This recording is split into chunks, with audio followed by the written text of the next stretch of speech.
بنی اسرائیل آیت 44۔ اعوذ باللہ من الشیطان الرجیم۔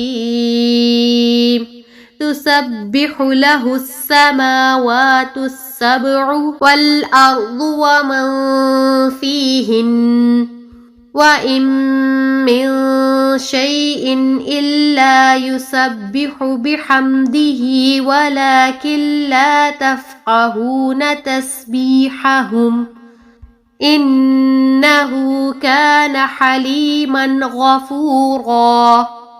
تسبح تسبیح کر رہے ہیں، لہو اس کے لیے، السماوات آسمان، السبع سات، والارض اور زمین، ومن اور وہ جو فیہن ان میں ہے، وَإِن اور نہیں، من شیئن کوئی چیز، الا مگر، یسبح وہ تسبیح کر رہی ہے، بحمدہ ساتھ اس کی حمد کے، ولیکن اور لیکن، لا تفقہون نہیں تم سمجھتے، تسبیحہم تسبیح ان کی، انہو بے شک وہ، کان ہے، حلیماً بہت حلم والا، غفوراً بہت بخشنے والا۔ ساتوں آسمان اور زمین اور جو بھی ان میں موجود ہے اس کی تسبیح کر رہے ہیں، ایسی کوئی چیز نہیں جو اسے پاکیزگی اور تعریف کے ساتھ یاد نہ کرتی ہو۔ ہاں یہ صحیح ہے کہ تم اس کی تسبیح سمجھ ہی نہیں سکتے، وہ بڑا بردبار اور بخشنے والا ہے۔ اس کے مطیع اور اپنے اپنے انداز سے اس کے تمام مخلوقات تسبیح اور تحمید میں مصروف ہیں، گو ہم ان کی تسبیح اور تحمید کو نہ سمجھ سکے، نہ سن سکے۔ اس کی تائید بعض اور آیات قرآنی سے بھی ہوتی ہے۔ مثلا حضرت داؤد علیہ السلام کے بارے میں آتا ہے، انا سخرنا الجبال معه یسبحن بالعشی والاشراق، ہم نے پہاڑوں کو داؤد علیہ السلام کے تابع کر دیا، بس وہ شام کو اور صبح کو اور اس کے ساتھ اللہ تعالیٰ کی تسبیح پاکی بیان کرتے ہیں۔ بعض پتھروں کے بارے میں اللہ تعالیٰ نے فرمایا، وَإِنَّ مِنْهَا لَمَا يَهْبِطُ مِنْ خَشْيَةِ اللَّهِ، بعض اللہ تعالیٰ کے ڈر سے گر پڑتے ہیں۔ بعض صحابہ کرام رضی اللہ تعالیٰ عنہم بیان کرتے ہیں کہ وہ رسول اللہ صلی اللہ علیہ وآلہ وسلم کے ساتھ کھانا کھا رہے تھے کہ انہوں نے کھانے سے تسبیح کی آواز سنی۔ ایک اور حدیث سے ثابت ہے کہ چیونٹیاں اللہ تعالیٰ کی تسبیح کرتے ہیں۔ اسی طرح جس تنے کے ساتھ ٹیک لگا کر رسول اللہ صلی اللہ علیہ وآلہ وسلم خطبہ ارشاد فرمایا کرتے تھے، جب لکڑی کا ممبر بن گیا اور اسے آپ صلی اللہ علیہ وآلہ وسلم نے چھوڑ دیا تو بچے کی طرح اس سے بلکنے اور رونے کی آواز آتی تھی۔ مکے میں ایک اور پتھر تھا جو رسول اللہ صلی اللہ علیہ وآلہ وسلم کو سلام کیا کرتا تھا۔ ان آیات اور صحیح احادیث سے واضح ہوتا ہے کہ جمادات اور نباتات کے اندر بھی ایک مخصوص قسم کا شعور موجود ہے جسے ہم بے شک سمجھ نہ سکیں، مگر وہ اس شعور کی بنا پر اللہ رب العزت کی تسبیح بیان کرتے ہیں۔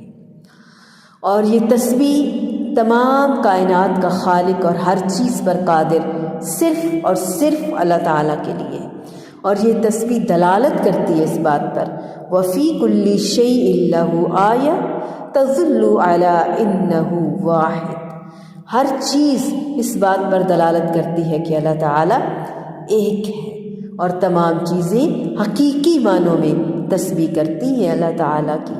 سبحان اللہ۔ تو پھر ہمیں اپنی زبانوں کے ساتھ رب تعالیٰ کی کتنی تسبیح بیان کرنی چاہیے، کتنی تعریف کرنی چاہیے۔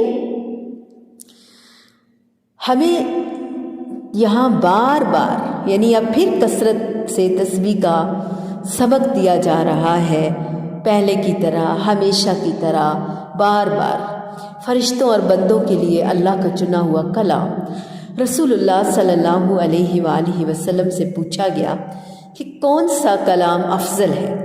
آپ صلی اللہ علیہ وآلہ وسلم نے فرمایا، جو اللہ تعالیٰ نے اپنے فرشتوں اور بندوں کے لیے چنا، سبحان اللہ و بحمدہ افضل کلام ہے۔ اللہ تعالیٰ کے نبی نوح علیہ السلام کی وفات کا وقت قریب آیا تو انہوں نے اپنے بیٹے سے فرمایا کہ میں تمہیں ایک وصیت کر رہا ہوں، سبحان اللہ و بحمدہ کا ورد کرتے رہنا کثرت سے۔ ہر چیز کی نماز ہے، اس کے ذریعے مخلوق کو رزق ملتا ہے، تو اگر آپ کو بھی رزق چاہیے تو سبحان اللہ و بحمدہ میرا گلا خراب ہے۔ اور 2 کلمے جو زبان پر ہلکے ہیں، میزان میں بھاری ہیں اور اللہ تعالیٰ کو بہت پیارے ہیں، سبحان اللہ و بحمدہ سبحان اللہ العظیم انہ کان حلیما غفور۔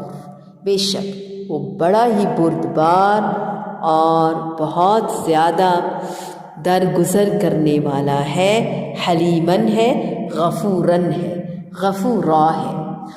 ہر چیز جاندار یا بے جان اللہ تعالیٰ کی تسبیح میں، تعریف میں، حمد و ثنا میں مشغول ہے، مصروف ہے، دن رات صبح و شام تسبیح بیان کر رہی ہے۔ ہمیں اس کا ادراک نہیں، اس لیے مؤذن کے لیے حدیث میں یہ بشارت ہے کہ کوئی جن، انسان، درخت، پتھر اور ڈھیلا ایسا نہیں جو مؤذن کی آواز نہ سنتا ہو اور قیامت کے روز اس کی ایمان اور نیک ہونے کی بشارت نہ دے۔ سبحان اللہ۔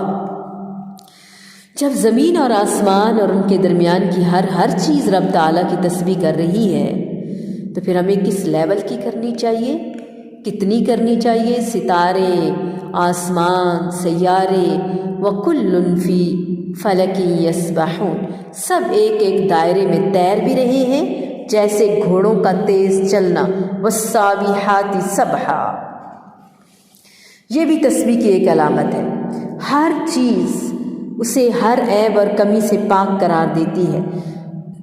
اصل میں ہر کوئی اللہ تعالیٰ کی اطاعت، عبادت اور پاکیزگی بیان کرنے میں اتنی تیزی سے لگا ہوا ہے کہ بعض مفسرین نے کہا کہ مراد یہ ہے کہ تمام چیزیں زبان حال سے اللہ تعالیٰ کی تسبیح بیان کر رہی ہیں، یعنی ان کی حالت سے ظاہر ہو رہا ہے کہ انہیں بنانے والا ہر قسم کے عیب سے پاک ہے۔ اور پھر تمام چیزیں اپنی زبان سے تسبیح کرتی ہیں۔ قرآن مجید سے ثابت ہے کہ ہر چیز سمجھ رکھتی ہے اور اسے طریقے پتہ ہے اپنی عبادت کے اور اپنی تسبیح کے۔ ان کی اپنی زبانیں، ان کا اپنا انداز ہے اور انہیں اللہ سے سیکھا ہے۔ اللہ تعالیٰ نے زمین اور آسمان میں موجود ہر شخص اور ہر پر پھیلاتے ہوئے پرندوں کے متعلق فرمایا کہ وہ اللہ تعالیٰ کی تسبیح کر رہے ہیں، اور اس کے بعد فرمایا کُلٌّ قد علم صلاتہ و تسبیحہ، ہر ایک نے یقیناً اپنی نماز اور اپنی تسبیح جان لی ہے، اور فرمایا انا سخرنا الجبال معہ یسبحن بالعشی والاشراق والطیر محشورا کل لہ اواب۔ بے شک ہم نے پہاڑوں کو اس کے ہمراہ مسخر کر دیا، وہ دن کے پچھلے پہر اور سورج چڑھنے کے وقت تسبیح کرتے تھے، اور پرندوں کو بھی جبکہ وہ اکٹھے کیے ہوتے سب اس کے لیے رجوع کرنے والے تھے۔ داؤد اور سلیمان علیہ السلام کو اللہ تعالیٰ نے پرندوں کی بولی بھی سکھا دی۔ چیونٹیاں، پرندوں کے ساتھ ان کی گفتگو ہم مختلف صورتوں میں پڑھ رہے ہیں اور پڑھیں گے انشاءاللہ مزید آگے۔ کوئی بھی چیز نہیں جو اس کی حمد و ثنا اور تسبیح بیان نہ کر رہی ہو، لیکن تم ان کی تسبیح سمجھ نہیں سکتے۔ معلوم یہ ہوا کہ زبان حال سے تسبیح نہیں، کیونکہ یہ زبان تو ہر شخص سمجھتا ہے۔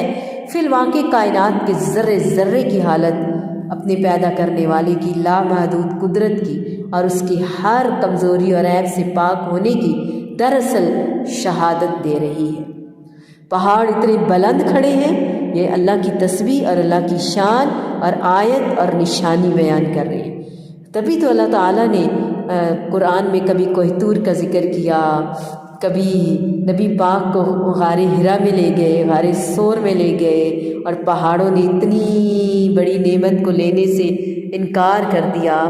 آخر ان پہاڑوں، پرندوں، وادیوں، چیونٹیوں کا ذکر کرنے کا کوئی تو مقصد ہے، ہواؤں، سائے، یہ سب تسبیح کرتے ہیں اور اللہ کو یقیناً پسند بھی آتی ہوگی۔ سبحان اللہ۔ تو لامحدود قدرت کا مالک ہے، ہر کمزوری سے پاک ہے، یہ گواہی ہمیں بھی بار بار دینی چاہیے۔ ہر چیز اپنی زبان سے، اپنے حال سے، اپنے قال سے تسبیح بیان کرتی ہے، اور یہ کچھ بعید نہیں۔ عبداللہ بن مسعود رضی اللہ تعالی عنہ فرماتے ہیں وَلَقَدْ كُنَّا نَسْمَعُ تَسْبِيحَ الطَّعَامِ وَهُوَ يُؤْكَلُ، یہ حدیث میں پہلے بھی آپ سے بیان کر چکی ہوں۔ فرمایا کہ ہم رسول اللہ صلی اللہ علیہ وآلہ وسلم کے زمانے میں کھانے کی تسبیح سنتے، جبکہ ہم وہ کھا بھی رہے ہوتے، اس کھانے کو کھایا جا رہا ہوتا۔